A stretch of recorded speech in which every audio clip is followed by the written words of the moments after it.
Penumpang dari kegelapan. Jakarta pukul 11 malam. Jalanan mulai lenggang meski beberapa ruas masih dipenuhi kendaraan yang terburu-buru pulang atau mencari hiburan malam. Lampu-lampu kota menyala kuning pucat, terpantul samar di permukaan aspal yang basah oleh gerimis tadi sore. Di kejauhan, gedung-gedung pencakar langit menjulang seperti bayang raksasa. Diam-diam mengawasi manusia-manusia kecil di bawahnya. Fikri menggenggam setir mobilnya lebih erat. Di kursi penumpang depan ada Dina, pacarnya, yang sejak tadi sibuk menatap layar ponsel. Sementara di kursi belakang duduk Roni dan Farah, pasangan sahabat mereka. Keempatnya baru saja pulang dari sebuah acara ulang tahun di Bilangan Kuningan. Malam itu, mereka semua sepakat untuk tidak langsung pulang ke rumah masing-masing. Sekali-kali lewat Casablanca aja seru, katanya angker, ucap Roni sambil terkekeh beberapa jam sebelumnya, waktu mereka masih di parkiran. Dina sempat mengernyit, jangan bercanda. Itu kan terowongan yang katanya banyak hantunya. Aku gak mau. Namun Fikri hanya tersenyum, menepuk tangan pacarnya dengan santai. Kita cuma lewat doang, Din, gak usah takut. Lagian rame kok, kan jalan besar. Terowongan Casablanca. Nama itu sudah lama jadi bahan bisik-bisik warga Jakarta. Ada yang percaya, ada pula yang menertawakan. Konon, sejak awal dibangun, terowongan itu membawa cerita mistis. Mulai dari kisah kecelakaan beruntun tanpa sebab, penampakan perempuan bergaun putih yang tiba-tiba muncul di tengah jalan, hingga suara tangis yang bergema tanpa sumber. Banyak supir taksi atau ojek online yang mengaku pernah mengalaminya. Ada pula cerita tentang arwah perempuan malang, korban kecelakaan di kawasan itu, yang gentayangan mencari tumpangan untuk pulang. Fikri sebenarnya bukan tipe orang yang percaya hantu. Hidup di Jakarta baginya sudah cukup horor. Macet, banjir, biaya hidup tinggi. Hantu hanyalah bumbu untuk meramaikan cerita nongkrong di warung kopi. Namun malam itu, ketika jarum jam hampir menyentuh tengah malam, entah kenapa ide melewati terowongan itu mendadak terasa lebih menantang. Ada semacam dorongan untuk membuktikan bahwa semua itu cuman mitos. Di kursi belakang, Farah memeluk tasnya erat-erat. Ia menunduk, seolah tidak nyaman dengan ide gila ini. Aku pernah dengar, katanya kalau kita lewat di situ dan lagi sial, bisa dihampiri. Paling cerita-cerita doang, potong Roni sambil memasang wajah sok berani. Aku malah penasaran. Kalau beneran ada penampakan lumayan bisa jadi konten. Dina mendesak kesal. Roni, bisa gak sih kamu jangan ngomong sembarangan? Malam-malam begini, jangan nantangin setan. Suasana di mobil sejenak hening. Hanya suara radio pelan yang memutar lagu lawas, nyaris tenggelam oleh deru mesin dan desiran angin malam dari luar jendela. Fikri melirik ke arah jalan. Mereka hampir sampai di mulut terowongan. Dari kejauhan, lengkung beton besar itu tampak seperti rahang raksasa yang siap menelan siapa saja yang berani masuk. Lampu-lampu neon di dalamnya memantul pucat. Tidak cukup terang untuk mengusir bayangan yang bersembunyi di sudut-sudut gelap. Hati Fikri berdegup sedikit lebih cepat. Entah karena adrenalin atau hanya karena cerita-cerita yang kembali terngiang di kepalanya. Ia menenggak ludah, mencoba menepis rasa tak nyaman yang tiba-tiba hadir. Ya udah, kita lewat. Habis itu langsung pulang. Setuju? Tidak ada jawaban yang pasti. Farah hanya menggumam. Dina diam dengan wajah murung, dan Roni malah sibuk mengangkat ponselnya siap merekam. Mobil melaju pelan. Roda-rodanya mulai menuruni jalan yang menuntun masuk ke perut terowongan. Begitu melewati mulutnya, atmosfer berubah drastis. Suara kota di luar mendadak teredam. Lampu neon putih yang berjajar di langit-langit memberi cahaya dingin, memantulkan bayangan mobil yang melintas. Dinding beton berwarna kusam terlihat berlumut di beberapa titik, basah oleh kelembapan yang merembes entah dari mana. Dina merapatkan jaket ke tubuhnya. Kok hawanya beda ya di sini? Dingin banget. Roni hanya terkekeh sambil menyalakan kamera ponselnya. Bagus banget buat footage horor. Nih, kalau ada yang nongol di kaca belakang, langsung viral. Farah menutup wajah dengan kedua tangannya. Jangan ngomong gitu, bisiknya. Fikri menarik napas panjang, mencoba fokus pada jalan. Tapi di balik kaca depan, bayangan lampu yang berkelebat menimbulkan ilusi aneh. Seperti garis-garis cahaya menari-nari di dinding. Ia merasa seolah-olah terowongan itu lebih panjang dari seharusnya. Seperti tidak ada ujungnya. Di kepalanya, muncul kembali potongan rumor yang pernah ia dengar. Kalau kamu masuk Casablanca tengah malam, jangan pernah menoleh ke belakang. Jangan juga mengucapkan kata-kata kasar, karena kau tak tahu siapa yang mendengarkan. Fikri merinding. Ia mengeratkan genggaman pada setir, berusaha menepis pikiran itu. Tapi jauh di lubuk hatinya ada sesuatu yang berbisik. Malam itu tidak akan berjalan biasa saja. Mobil Fikri melaju pelan di dalam terowongan. Suara mesin bergema aneh seolah-olah dinding beton mempermainkan bunyinya. Memantulkan berulang kali hingga terdengar lebih berat. Sesekali, suara air menetes dari langit-langit menimbulkan cipratan kecil di aspal. Lampu neon berkelip samar, sebagian redup, sebagian mati total, meninggalkan celah gelap yang menelan cahaya. Roni masih sibuk mengarahkan kamera ponselnya ke jendela belakang. Kalau ada apa-apa, minimal kita punya bukti visual, katanya dengan nada setengah bercanda. Namun getaran di suaranya menyingkap sesuatu. Ia tidak sepenuhnya tenang. Dina yang duduk di kursi depan memeluk tubuhnya erat-erat. Aku sumpah gak suka lewat sini. Rasanya kayak ada yang ngeliatin. Matanya tidak berani menatap kaca spion. Farah hanya menunduk, sesekali menggigit bibirnya. Ia terlihat makin pucat. Aku dengar cerita. Katanya ada supir taksi yang pernah lihat perempuan di pinggir terowongan ini.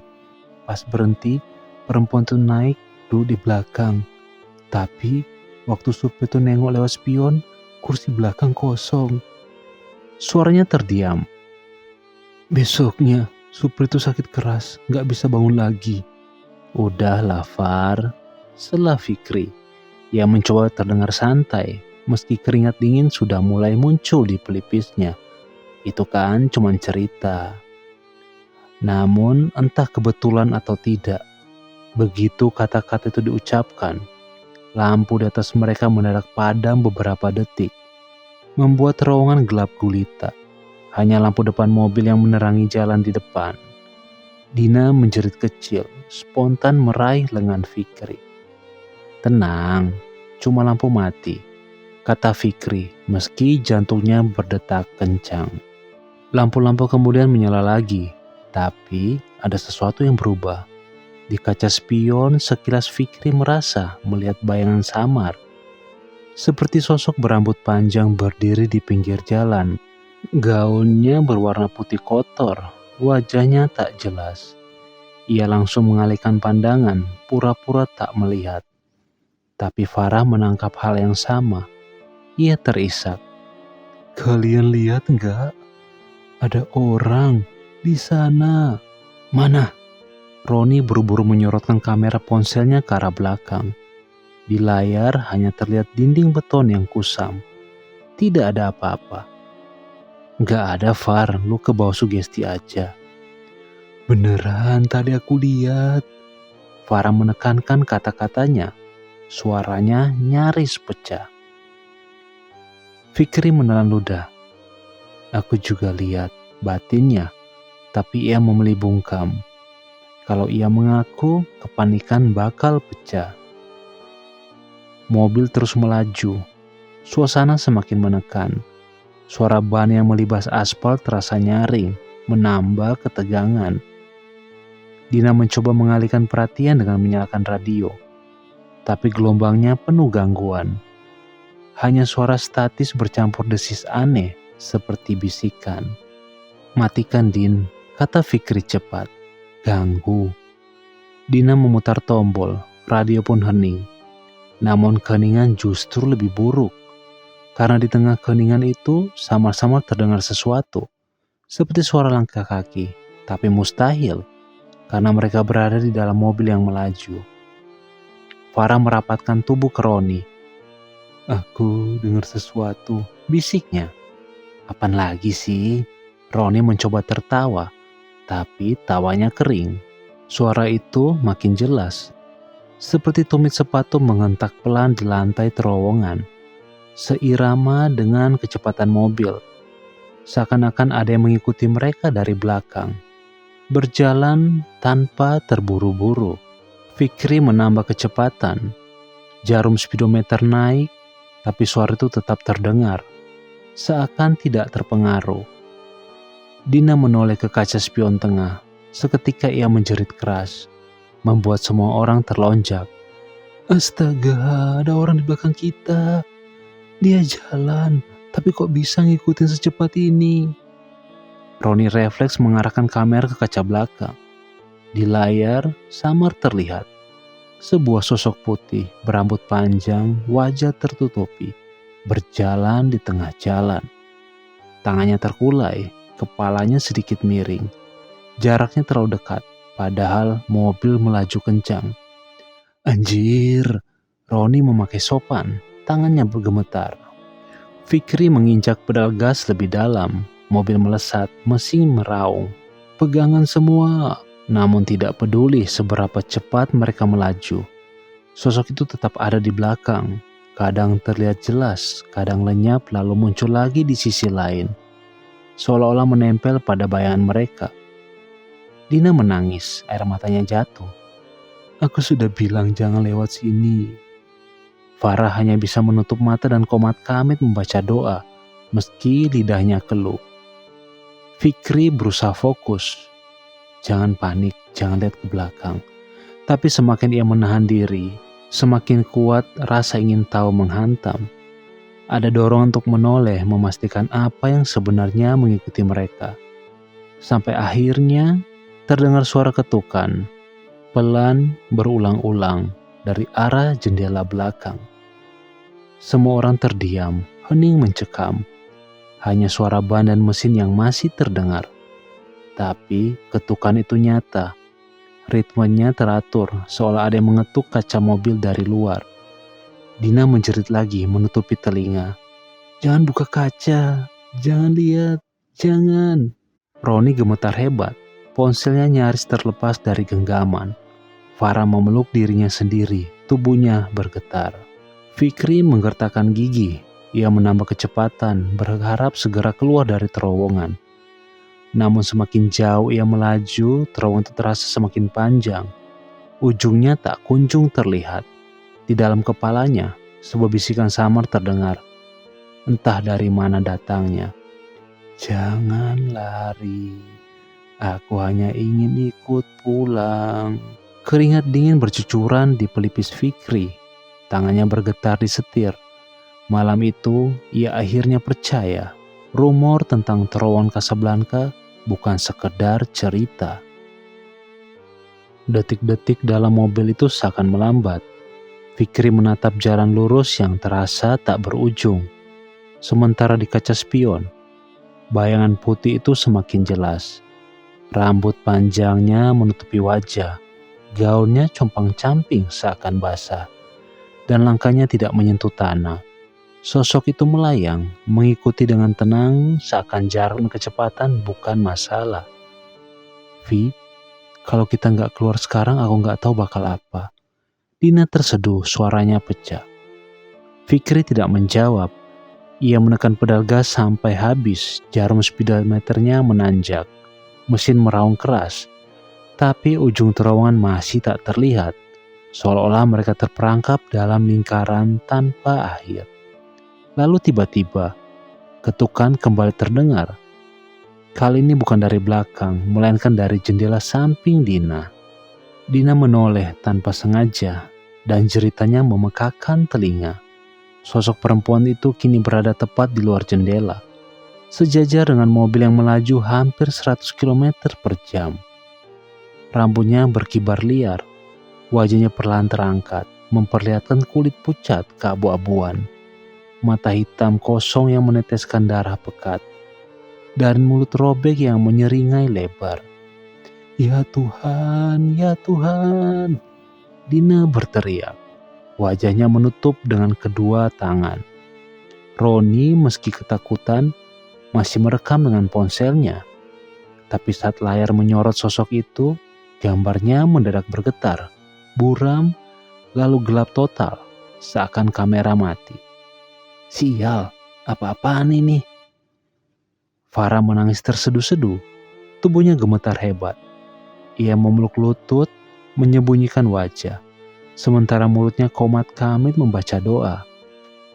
Fikri berusaha tidak menoleh, tapi matanya tak sengaja menangkap bayangan di kaca spion. Sosok itu sekarang tidak hanya di samping, melainkan juga muncul di kursi belakang, di antara Roni dan Farah. Duduk diam, kepalanya miring, rambut panjangnya menjuntai menutupi wajah. "Jangan lihat ke belakang," Fikri berteriak panik. "Jangan." Tapi terlambat. Roni yang penasaran sudah menoleh. Seketika wajahnya pucat pasi, matanya terbelalak. Dia di sini. Dia duduk di sebelah kita." Udara dalam mobil mendadak membeku. Aroma anyir darah tercium samar, menusuk hidung. Suhu turun drastis, hingga napas mereka terlihat seperti kabut tipis. Sosok itu perlahan mengangkat wajahnya, menatap ke arah Dina di kursi depan. Suara serak mengerikan keluar dari mulutnya, seperti bisikan bercampur erangan. "Tolong, antar aku pulang." Dina menjerit histeris. Tubuhnya tersungkur ke pangkuan Fikri. Farah berusaha kabur ke sisi pintu, menekan tubuhnya ke kaca. Roni terdiam kaku. Bibirnya bergetar, tapi tak ada kata keluar. Fikri hampir kehilangan kendali atas mobil. Tangannya bergetar di setir. Pandangannya kabur oleh keringat dingin yang mengalir deras. Ia ingin menginjak rem, tapi entah kenapa kakinya terkunci. Kalau aku berhenti, apa yang akan terjadi?" Sosok itu perlahan maju. Wajahnya mendekat ke telinga Fikri. Napas dingin terasa menusuk kulitnya. Suara lirih itu kembali terdengar. Kali ini lebih jelas. "Aku mati di sini, ditinggal sendiri. Jangan biarkan aku sendirian lagi." Air mata Dina mengalir deras, tubuhnya gemetar hebat. "Vi, aku gak kuat lagi, tolong." Fikri hampir menyerah, tapi tiba-tiba terowongan di depan menampakkan cahaya samar. Ujung jalan. Harapan muncul sekejap, membuatnya menginjak gas lebih dalam. Mobil melesat. Sosok itu mengerang marah. Suaranya bergema di seluruh mobil. Lampu-lampu terowongan berkelip cepat. Bayangan putih itu bergetar seakan terpecah, lalu menghilang sesaat sebelum mobil keluar ke jalan terbuka. Begitu mereka menembus udara malam Jakarta, semua terdiam. Hanya suara mesin dan deru napas mereka yang masih tersisa. Namun, rasa lega itu tak bertahan lama. Dina menoleh pelan ke kaca samping. Wajahnya mendadak membiru, matanya terbelalak. "Vi," bisiknya, "dia masih ikut." Fikri refleks melirik kaca spion, dan benar saja, di kursi belakang, antara Roni dan Farah yang masih menangis, Sosok itu diam, rambutnya menutupi wajah, tubuhnya miring seakan sudah menjadi bagian dari mereka. Fikri hampir pingsan. Keluar terowongan tidak berarti bebas. Dia sudah ikut. Mobil Fikri melaju kencang menembus jalanan Jakarta yang basah oleh gerimis. Sudah lewat tengah malam, kota tampak sunyi. Gedung-gedung tinggi berdiri dingin tanpa suara. Lampu-lampu jalan redup seperti kehilangan daya. Namun di dalam mobil tidak ada satupun dari mereka yang merasa aman. Roni menatap kosong ke ponselnya yang sudah mati total. Tadi baterainya penuh, tapi kini layar hanya hitam pekat.